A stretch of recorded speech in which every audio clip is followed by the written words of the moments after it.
네, 앞서서도 짚어봤는데 간밤에 미국에서 두 가지 중요한 지표가 나왔습니다. FOMC 성명서가 발표된과 동시에 또 2분기에 GDP 성장률이 나왔고 또 오늘 밤 같은 경우에는 유럽에서도 중요한 이슈가 있을 텐데 자세한 내용들 우리가 다각도로 점검을 하면서 또 투자 전략 세워보겠습니다. 동양증권의 조병현 연구원과 함께합니다. 안녕하세요. 네, 안녕하십니까. 네, 먼저 FOMC의 성명서가 발표가 됐습니다. 경기에 대한 진단을 보통이다라고 이 단어를 바꿈에 따라서 경기에 대한 의견을 또 하향 조정한 것이다라는 의견이 있고요. 별로 바뀌지 않은 것이다라는 의견도 있더라고요. 먼저 어떻게 판단을 하세요? 일단 말씀하신 대로 어저께 FOMC 회의가 열렸습니다. 네. 아무래도 일반적으로 FOMC 회의 같은 경우에는 회의 성명만 발표되는 경우가 있고 또 기자회견까지 같이 발표되는 경우가 있는데 지난 6월 같은 경우는 기자회견이 발표가 되면서 이쪽에서 좀 QE와 관련해가지고 양적 완화와 관련해가지고 많은 어떤 뉘앙스 같은 것을 새로 정보 같은 걸 얻을 수가 있었는데 사실 이번 같은 경우는 그런 부분이 없었기 때문에 기자회견이 없었기 때문에 성명서 내용만으로 이렇게 특별히 뭐 추가적인 어떤 뉘앙스의 변화라든가 이런 부분들을 캐치하기는 쉽지가 않은 그런 회의 이벤트였던 것 같습니다. 네. 전반적으로 결과를 놓고 봤을 때 말씀하신 대로 경기에 대한 판단이 소폭 이렇게 하향 조정되는 부분은 분명히 있었습니다만 사실 2분기 미국 GDP 성장률에 대한 어떤 그런 우려 같은 것들이 상당히 높았었던 시캐스터 여파라든지 아니면 감세 혜택 종료 같은 것들의 여파 때문에 2분기 미국 경기 회복세 어떤 둔화에 대한 우려가 있었던 상황이었기 때문에 뭐 이렇게 발표된 게 그렇게 큰 부담 요인이다라고 보지는 않습니다. 다만 네.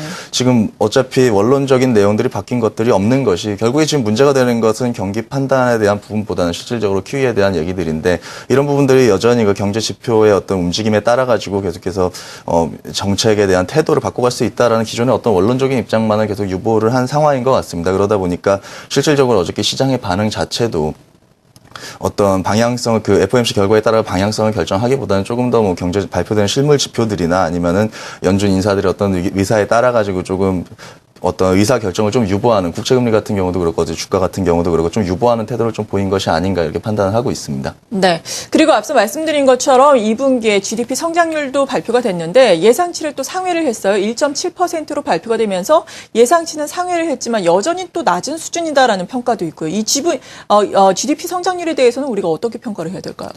네, 말씀하신 대로 2분기 GDP 성장의 전망치를 사전적으로 집계됐던 건 최종적으로 한 1% 정도의 성장을 저희가 예상을 하고 있었습니다. 그런데 의외로 1.7%나 지금 나온 거는 분명히 서프라이즈 영역에 있다라고 저희가 볼 수 있을 것 같습니다. 근데 그 내용 면에서 분명히 문제가 없는 것은 아닌 것 같습니다. 소비 부문의 증가세가 둔화됐다는 점이 아무래도 조금 여러 가지 비판적인 의견들을 좀 야기를 하고 있는 것 같습니다. 사실 미국 같은 경우 뭐 아시다시피 소비 위주의 경제 구조를 가지고 있습니다. 일반적으로 알려지기를 GDP의 한 70% 정도가 소비에 의해 좌우된다.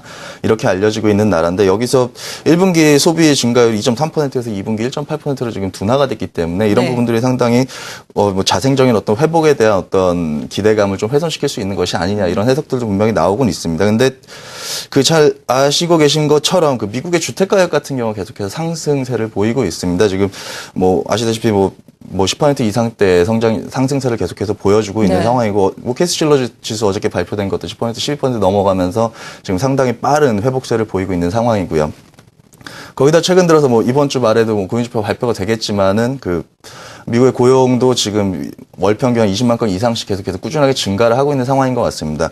이 얘기는 결국에 보게 되면은 미국의 가계소득, 가계 자산소득하고 임금소득이 전부 다 증가하는 구간에 들어있다라는 얘기를 하고 있는 거고요. 결국에는 그 얘기는 하반기에 어떤 소비의 개선에 대한 기대감은 여전히 유지될 수 있다라는 측면에서 저희는 판단을 하고 있습니다. 그렇기 때문에 하반기 미국 GDP 성장률과 관련해서는 아직까지는 긍정적인 기대감을 가지고 있는 상황이고요. 일단 문제가 또 될 수 있는 게 주택가격이 최근에 주택 시장과 관련된 지표들이 최근에 조금 둔화되는 모습이 나타나고 있다라는 얘기들인데 사실 최근에 상당히 빠르게 회복세를 보였기 때문에 속도 자체에 대해서는 다소 둔화되는 움직임이 나타날 가능성이 분명히 있습니다. 다만 미국 주택가격 같은 경우 절대적인 지수 레벨로 보게 되면은 2006년도 고점을 형성했던 2006년도에 비해서 아직도 25% 정도는 하락해 있는 상황입니다. 그렇기 때문에 인재분 반등의 가격 자체로는 아직까지 반등이 충분히 올라갈 수 있는 영역에 남아있다는 측면에서 봤을 때 속도의 문제는 있을지라도 어떤 회복 방향성에 대한 이견은 지금 달기 힘든 상황이다.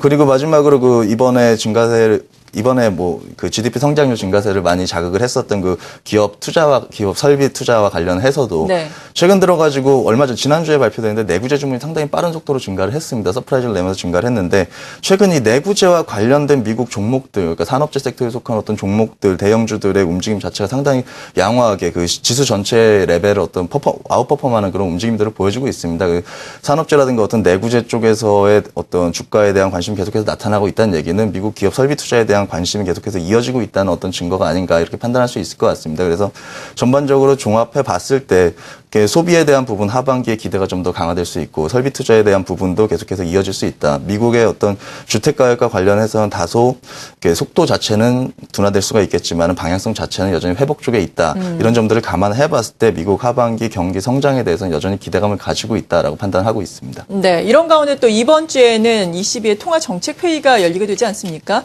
기준금리 같은 경우에는 지금 동결이 상당히 우세한 상황에서 또 포워드 가이던스를 또 제시를 하게 될지 이 점이 또 초미의 관심사다라고 들었는데 이 포워드 가이던스라는 게 먼저 어떤 겁니까? 예, 일단 뭐 말씀하신 대로 그 유로존의 어떤 기준금리와 관련해가지고는 동결이 전망이 되고 있습니다. 예. 실질적으로 지금 현 상황에서 지금 어떤 유럽 경기의 턴어라운드에 대한 어떤 기대감들, 그러니까 심리 지표들 중심으로 기대감이 상당히 형성되고 있는 상황이기 때문에 지금 굳이 뭐 ECB 입장에서 선제적으로 뭐 금리에 대한 조작을 할 필요는 없는 상황이기 때문에 금리 동결이 예상이 되고 있는 것 같고요. 사실 어떤 뭐 정책에 대한 가이던스를 주겠다는 것은 그렇습니다. 최근 들어가지고 글로벌 금융위기 이후에 그리고 뭐 유럽 쪽에 대한 어떤 위기가 계속 나오면서 그 중앙은행들의 어떤 정책 결정이 글로벌 금융시장에 미치는 영향에서 가장 중요한 변수 중에 하나로 자리를 잡았습니다. 그러다 보니까 정책 결정과 관련된 어떤 불확실성 같들이 금융시장에 어떻게 보면 그 쓸데없는 변동성을 키우는 그런 역할을 한 경험이 되게 많았습니다. 예. 그러다 보니까 이런 부분들을 줄이기 위해서 미국에서 지난 12월 에반스룰이라고 해서 그 실업률을 6.5%를 못 받고 이때까지는 양적 완화 기조를 유지를 하겠다라는 그런 어떤 정책 가이던스를 발표를 하는 이런 액션을 취했습니다. 그래서 이런 것들이 금융시장의 어떤 불확실성을 상당히 줄여주는 그런 역할을 수행한 것이 사실이고요. 그러다 보니까 유럽 ECB 측에서도 뭐 기존에 드라기 총재가 얘기했던 것처럼 뭐 무엇이든지 하겠다, 어떤 준비가 되어 있다라는 것보다는 어떤 실질적인 객관적인 지표를 가지고 언제까지 유지를 하겠다 이런 정책에 대한 투명성과 그것과 관련된 어떤 금융시장 변동성을 축소시키기 위해서 이런 부분들에 대한 제시를 해주겠다라는 부분인데 분명히 필요가 있는 정책 중에 한 가지인 것 같고요. 그리고 이번 ECB 회의에서 이것이 뭐 단적으로 결정될 수 있을지에 대해서는 뭐 확언은 못하겠습니다만은 조만간 이런 정책적인 결정이 내려지지 않을까라고 판단하고 있습니다. 네. 그리고 밤사이에 또 유로존에서 실업률이 발표가 됐는데 실업률이 또 하락을 해서 좀 화제가 되기도 하지 않았습니까? 유럽의 경기 같은 경우에는 그렇다면 하반기에 우리가 좀 긍정적인 회복을 예상을 해볼 수 있는 건가요? 예, 그렇습니다. 유로존 같은 경우는 최근까지 어떤 금융시장의 시스템 리스크에 대한 부분들은 상당히 완화가 됐습니다만은 네. 성장성에 대한 부분들은 여전히 물음표가 붙어 있었던 것이 사실입니다. 근데 최근 들어서 일단 앞서도 잠깐 말씀드렸지만 심리 지표들이 상당히 개선이 되고 있습니다. PMI 같은 경우도 상당히 빠르게 개선이 되고 있고 EC에서 집계하는 경기 심리 지수도 지금 뭐 성장성에 대한 가장 우려가 컸었던 뭐 스페인과 프랑스 쪽에 대한 어떤 심리 지표들도 계속해서 상승세로 반전을 하고 있는 추세적인 상승을 하고 있는 상황이기 때문에 기대감은 상당히 높아졌다라고 보고 있습니다.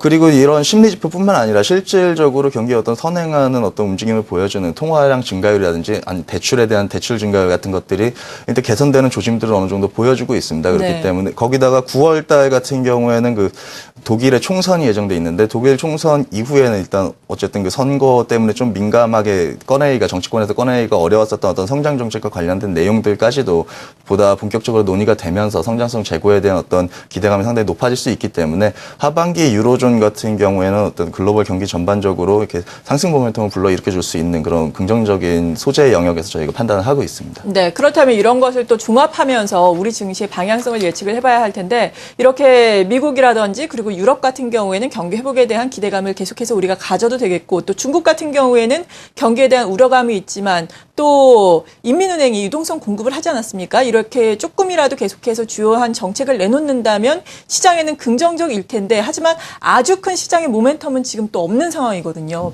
8월 증시의 방향성 구체적으로 어떻게 생각하세요?